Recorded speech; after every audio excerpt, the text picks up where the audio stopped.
In today's episode, we're going to be talking about running profiles for field-based team sports. And what this allows you to do is to prescribe conditioning sessions based on a locomotor profile. And this is based on the great work by Gareth Sanford and other colleagues who put together a paper around locomotor profiles based on assessment. The reason why this is so important is that depending on your profile, you're going to respond physiologically more effectively to different types of conditioning sessions. So as we're going to go through in just a second, there are 3 core types. And based on that, there are types of conditioning that are going to suit your profile a lot more. You probably know this a little bit intuitively, but you probably see in your team there are players who are the quick ones. There are players who are the sort of engines in the midfield who can keep running for a long period of time as well as do the sprint work. And you've probably got other players who perhaps haven't got the top end speed but can maintain their output for a long period of time, more of an endurance type profile. So before I talk about the different profiles, how you go about assessing this is based on 2 different things. 1, your maximal sprint speed, and 2, your aerobic capacity. How you go about measuring those 2 things will depend slightly on the context, but probably you can look at something like a flying 10 meter sprint or a top speed on a GPS for your max velocity number. And underneath that then for your aerobic score, something like a yo-yo test, a time trial, or a 30-15 aerobic fitness test instead. So one of those 2 things.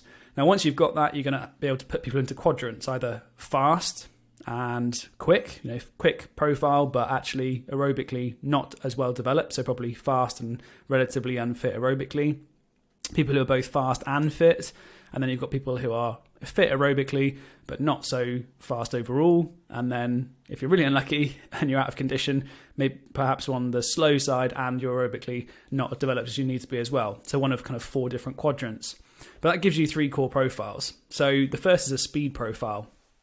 Really fast twitch dominant athlete with a relatively low mass score and a very high maximal sprint speed. So typically these are people like forwards or wingers in rugby, for example. So high sprint speed, but perhaps aerobically not as fit as other positions.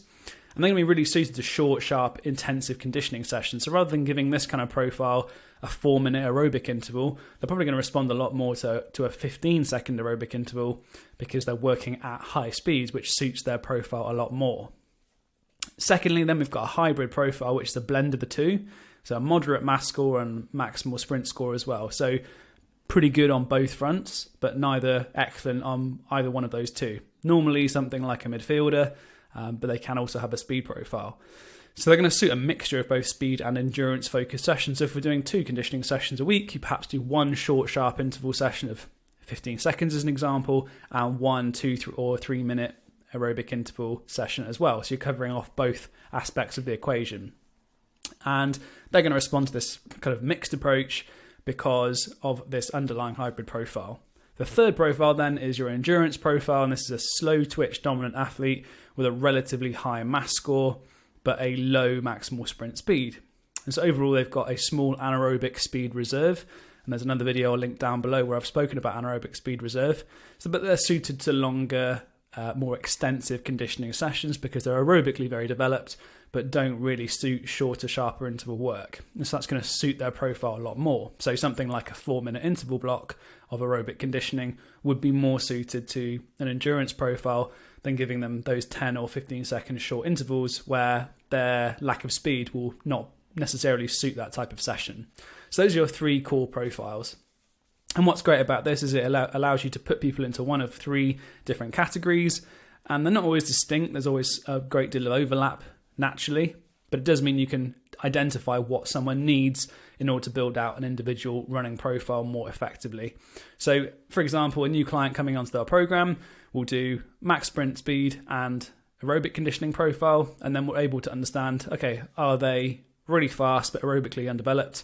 Are they a mixture of the 2, or are they more of an endurance profile? And generally what we tend to see is that people tend to be either a speed profile or something like a hybrid profile, and occasionally more of an endurance profile. And that depends on a few factors like playing position, sport, and also age.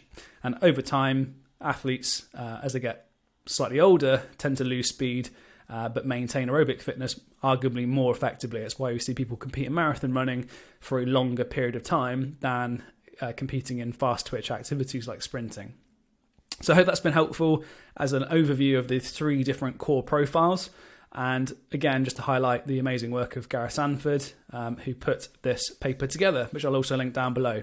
So I hope that's been useful. And if you've got any questions on the content covered in this, then just drop me a message.